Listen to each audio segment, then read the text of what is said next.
Hello everyone. इस बार जो मैं लाइब्रेरी से बुक लाई हूँ वो है कस्तूरबा, जिसको डॉक्टर संध्या भराडे ने लिखा हुआ है। कस्तूरबा मतलब कस्तूरबा गांधी, जो कि महात्मा गांधी की वाइफ थी, उनके ऊपर ये बुक लिखी हुई है। इस बुक को चूज़ करने का भी सेम रीज़न था कि हिस्ट्री से रिलेटेड है तो कंपटीशन एग्जाम्स में हेल्प होगी मेरी।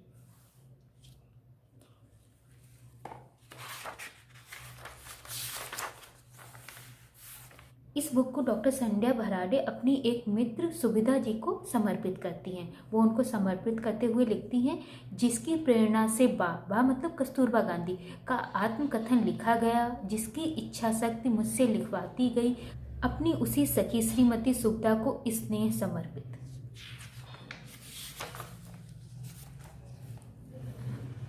नाउ ये जो हमारी बुक है, इसको संध्या जी ने किस तरीके से विभाजित किया हुआ है। सबसे पहले प्राकथन आता है डॉक्टर बीपी सारस्वत का। इसके बाद संध्या जी 2 शब्द शीर्षक से बुक के बारे में लिखती हैं। इसके बाद जो हमारी बुक है ये 8 अध्यायों में विभाजित है और अध्याय के अंदर भी चैप्टर्स हैं। टोटल चैप्टर्स 48 हैं। जैसे अध्याय 1 के अंदर 1 से 10 चैप्टर है, अध्याय 2 के अंदर 11 से 14 चैप्टर्स है। और ये जो अध्याय है इसमें क्या है, कस्तूरबा गांधी की लाइफ की अलग अलग स्टेजेस दिखाई गई हुई है। प्राकथन में डॉक्टर बीपी सारस्वत जो है वो पहले तो गांधी जी के बारे में बताते हैं, उसके बाद वो कस्तूरबा गांधी जी के बारे में बताते हैं। वो बताते हैं कस्तूरबा भारतीय परंपरा की बेमिसाल महिला साबित हुई हैं, या इसी से सिद्ध हो जाता है कि बापू ने भी उन्हें बा का दर्जा पूरे सम्मान के साथ दिया। उसके बाद वो एक शिकायत करते हैं कि गांधी जी पे तो बहुत बुक्स लिखी गई लेकिन कस्तूरबा गांधी पे ज़्यादा कुछ नहीं लिखा गया है। यहाँ पे वो डॉक्टर संध्या भराडे की तारीफ करते हैं कि उन्होंने ये इनिशिएटिव लिया, तो ये बहुत अच्छी बात है। इस तरीके से बीपी सारस्वत अपनी बात लिखते हैं। उसके बाद 2 शब्द शीर्षक से जो संध्या जी लिखती हैं वो बताती हैं कि किस तरीके से उन्होंने इस बुक को लिखा, कहाँ से प्रेरणा मिली, कहाँ कहाँ पे उन्होंने शोध कार्य किए, ये सब इसमें बताती हैं। उसके बाद स्टार्ट होता है अध्याय 1। अध्याय 1 में 10 चैप्टर हैं, 1 से 10 तक चैप्टर हैं। जो चैप्टर 1 है इसमें क्या है कि जो साउथ अफ्रीका की जेल की वार्डन है उसके हिसाब से लिखा गया, उसके अनुसार लिखा गया है कि वो सोचती है कि ये औरतें यहाँ जेल में क्यों हैं, कस्तूरबा गांधी और कुछ औरतें जेल में हैं, वो वहाँ क्यों हैं और वो वहाँ पे प्रोटेस्ट कर रही हैं। तो वो ऐसा प्रोटेस्ट क्यों कर रही हैं, फिर उसको कहीं से समझ आता है कि कोई वकील है मोहनदास गांधी, वो उनके भड़काने पर ये ऐसा कर रही हैं, तो वार्डन के हिसाब से लिखा होता है। फिर जो सेकंड चैप्टर है, अब यहाँ से कस्तूरबा के अनुसार ये बुक चलेगी कि कस्तूरबा गांधी क्या देखती हैं, वो क्या सोचती हैं, वो क्या करती हैं, ये सारी बातें हैं। और जो ये अध्याय 1 है जिसमें 10 चैप्टर हैं, इसमें मेनली कस्तूरबा गांधी की जो वो अफ्रीका में थी वहाँ कैसे रहीं और उस वहाँ रह के वो ना अपने बचपन के बारे में सोचती हैं, तो ये पूरा इस अध्याय में दिया गया है। तो चैप्टर 2 में क्या होता है, चैप्टर 2 की शुरुआत होती है कि वो जेल में है और वो जेल में सोचती है कि आखिर वो इस जेल तक कैसे पहुँची। तो वो याद करती है कि गांधी जी एक दिन आए सुबह और कहने लगे कि कस्तूरबा अब हम हस्बैंड वाइफ नहीं रहे, इस देश के कानून के हिसाब से हम हस्बैंड वाइफ नहीं रहे। तो वो सारी चीज़ें वो याद करती हैं। चैप्टर 3 में वो अपने बचपन के बारे में याद करती कि बचपन में उनका घर कैसा था, उनकी दादी कैसी थी, वो गुड्डा गुड़ियों से खेला करती थी, ये सब याद करती है। और चैप्टर 4 में भी अप्रॉक्स वही चीज़ें चलती हैं कि उनका घर कैसा था और फिर उनके विवाह के बारे में, उनकी जो शादी होती है गांधी जी से, उनके बारे में वो बताती हैं। देन चैप्टर 5 में वो क्या करती हैं, जो उनकी बाकी सखियाँ होती हैं जेल में, वो आपस में बात करती हैं, तो उसके बारे में दिया गया है। और मेनली ये दिया गया है कि गांधी जी चाहते थे कि कस्तूरबा गांधी थोड़ा पढ़ाई लिखाई करें, लेकिन वो घर में इतना बिजी रहती थी, घर के इतने काम होते थे, तो उसकी वजह से वो पढ़ नहीं पाती हैं, तो उसके बारे में वो आपस में बात करती हैं।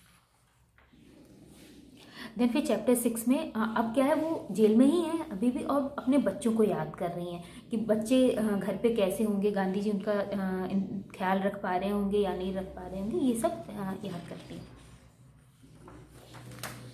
फिर जो चैप्टर 7 आता है, इसमें वो याद करती हैं कि जब वो लोग इंडिया में थे और इंडिया में अफ्रीका आने की तैयारी कर रहे थे, तो उस सब के बारे में याद करती हैं। एंड चैप्टर 8 में वो अफ्रीका आ गए, लेकिन अफ्रीका में आते ही क्या क्या प्रॉब्लम्स उनको देखनी पड़ी, ये सब करते हैं। फिर आता है अध्याय 2। अब अध्याय 2 में क्या है, अभी अध्याय 1 में वो अफ्रीका में सेटल नहीं हुए, अफ्रीका में वो बहुत सारी प्रॉब्लम्स फेस कर रहे हैं, वहाँ तक की कहानी है। फिर अध्याय 2 में क्या है कि अब ये लोग अफ्रीका में सेटल हो जाते हैं, तो अफ्रीका की पूरी कहानी इसमें है, सेटल होने के बाद की पूरी कहानी है। जैसे जैसे चैप्टर 11 में कि किस तरीके से अब वकालत भी चल गई है और सब कुछ कैसे सेटल हो गया अफ्रीका में, उसके बारे में। चैप्टर 12 में वो जेल से बाहर आ जाती हैं, फिर उनकी थोड़ी तबीयत ख़राब हो जाती है, उसके बारे में दे रखा है, तबीयत ख़राब हो जाती है, फिर गांधी जी कैसे उनका ध्यान रखते हैं इसके बारे में है। और वो जो कानून था जिसके लिए ये लोग लड़ रहे थे वो भी सरकार वापस ले लेती, उसके बारे में दिया है। चैप्टर 13 में दे रखा है कि जो बाहर के लोग थे जो गांधी जी के दोस्त बन गए, जो रोज़ घर पे आया करते थे, उन सब के बारे में दे रखा है। प्लस इनको एक प्रॉब्लम भी हो जाती है, बवासीर हो जाती है, तो उसका ऑपरेशन वगैरह कैसे हुआ, उससे कैसे ये निकली, उसके बारे में दे रखा है। एंड चैप्टर 14 इसमें क्या है, ये अफ्रीका के लास्ट दिनों की बात है और अब तक क्या हो गया है कि कस्तूरबा जी के विचार बहुत परिवर्तित हो चुके हैं, तो उसके बारे इसमें दे रखा है। इसके बाद आता है अध्याय 3। अध्याय 3 में क्या है कि ये लोग भारत आ जाते हैं। भारत में आने के बाद गांधी जी के जो इनिशियल आंदोलन होता है, कैसे वो अपना आश्रम वगैरह सेटल करते हैं, इसके बारे में दे रखा है। प्लस एक बहुत प्रॉब्लम होती है कि इनके जो बड़ा बेटा है उसके साथ क्या प्रॉब्लम हुई, उसका क्या दुख रहा है, उसके बारे में ये बताती है। जो चैप्टर 15 है इसमें खादी को कैसे इन लोगों ने अपनाया, साबरमती के किनारे अपना आश्रम कैसे बनाया, साबरमती को ही अपना आश्रम क्यों चूज़ किया, इसके बारे में दे रखा है। चैप्टर 16 में आश्रम में क्या व्यवस्था थी, उसमें कहाँ कैसे खाना बनता था, कैसे लोग रहते थे, इस सब के बारे में दे रखा है। चैप्टर 17 में क्या हुआ कि गांधी जी ने जो थोड़े से नीची कास्ट के लोग थे उनको भी रखना शुरू कर दिया, यानी हरिजनों को भी अपने आश्रम में स्थान दे दिया। इसकी वजह से बाकी लोगों को जो प्रॉब्लम हुई, फिर आश्रम के लिए जो फंडिंग आती थी वो भी बंद हो गई, उसके बारे में दे रखा है।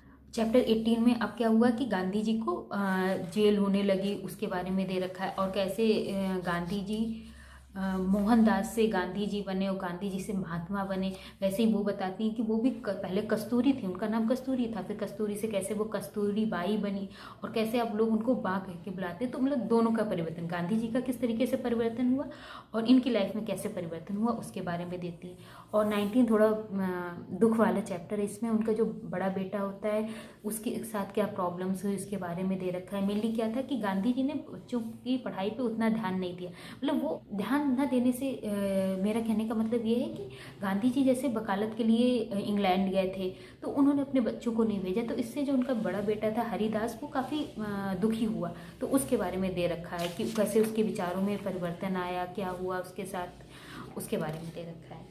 फिर आता है अध्याय 4। अच्छा, अध्याय 4 में अब क्या है कि जो इनिशियल फेज था वो निकल गया। अब क्या है कि देखो कस्तूरबा गांधी तो एक सिंपल सी ही महिला थी, तो अब उनके विचारों में और परिवर्तन आया। गांधी जी तो बहुत परिवर्तित हो चुके थे, वो तो महात्मा बन चुके थे, लेकिन कस्तूरबा को धीरे धीरे टाइम लग रहा था, तो उनका कैसे परिवर्तन चला उसके बारे में दे रखा है। अध्याय 4 में क्या था, जो भी परिवर्तन आना था वो आ चुका है कस्तूरबा जी में। अब क्या है कि कस्तूरबा जी बिल्कुल अच्छे से महात्मा गांधी के साथ मिलकर आंदोलनों में हिस्सा लेने लगी, उसके बारे में है। नौ जो 5वां अध्याय है, अब क्या है कि परिवर्तन इनमें आ चुका है, तो उसके बाद कैसे इन्होंने अलग अलग आंदोलनों में भाग लिया, बापूजी गिरफ्तार हुए, उन सब के बारे में दे रखा है। फिर अध्याय 5 में क्या होता है कि ये आंदोलनों के बारे में बताती हैं कि किस तरीके से बापूजी जब गिरफ्तार होते थे तो फिर ये क्या करते थे। अब ये भी बिल्कुल गांधी की तरह ही बन गई, उनके जो भी विचारों में परिवर्तन वगैरह था वो सब हो चुका है। और ये एक मतलब उतने जो साधारण औरतें जैसा सोचती हैं वैसा नहीं सोचती। फिर अध्याय 6 में क्या है, अब ये अध्याय 6 में इनके लास्ट टाइम की बातें हैं। ये इन्हें और गांधी जी को आगा खां पैलेस में गिरफ्तार कर लिया जाता है, तो वहाँ कैसे रहते थे ये लोग उसके बारे में दे रखा है। अध्याय 7 में क्या होता है कि अब इनके अभी भी ये लोग आगा खां पैलेस में ही हैं और इनकी तबीयत खराब होने लगी है, उसके बारे में। और जो अध्याय 8 में इनकी बिल्कुल ही लास्ट टाइम की चीज़ें के बारे में दे रखा है, और अध्याय 8 में ही इनकी मृत्यु भी हो जाती है।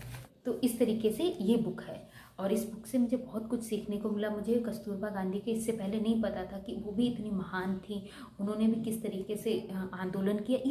इवन मुझे ये भी नहीं पता था कि इंडिपेंडेंस में सिर्फ आदमियों ने नहीं, औरतों ने भी बहुत भागीदारी की थी। उनकी क्या भागीदारी रही वो मुझे इस बुक से पता चलती। इससे पहले मुझे इतना नहीं पता था, कितनी सारी औरतें जेल गई, ये बिल्कुल मुझे कोई इसका आइडिया नहीं था। Thank you.